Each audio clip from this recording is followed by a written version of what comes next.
Hello everyone. Women health सिरीजच्या आजच्या एपिसोडमध्ये आपण आज जाणून घेणार आहोत पीएमएस बद्दल. पीएमएस म्हणजे पोस्ट मेनोपॉजल सिंड्रोम. साधारणतः 45 ते 55 या वयात स्त्रियांना मासिक पाळी येणं बंद होतं आणि त्यालाच मेनोपॉज असं म्हणतात.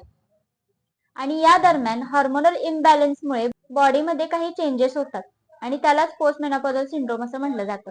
मेनोपॉजमध्ये ओव्हरीज ज्या असतात त्या इस्ट्रोजन हार्मोन कमी सिक्रेट करायला लागतात आणि त्यामुळे हार्मोनल इम्बॅलन्स होतो आणि मग त्यामुळे विकनेस, वजन वाढणं, हॉट फ्लॅशेस म्हणजे अंगातून गरम वाफा येणं, ऑस्टिओपोरोसिस अशा प्रकारच्या तक्रारी जाणवायला लागतात.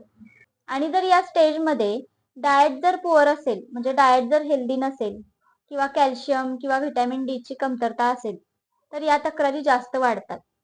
मूड स्विंग होणं, चिडचिडेपणा वाढणं या देखील तक्रारी जाणवतात. तर पोस्ट मेनोपॉजल सिंड्रोम मध्ये होमिओपॅथिक ट्रीटमेंट इफेक्टिव्ह ठरते. यामुळे मेंटल स्टॅबिलिटी मिळेल. पण याचबरोबर हेल्दी डाएट घेणं, प्रॉपर 7 ते 8 तासाची झोप घेणं, स्ट्रेस मॅनेज करण्यासाठी मेडिटेशन, सूर्यनमस्कार ह्या गोष्टी देखील फायदेशीर ठरतील.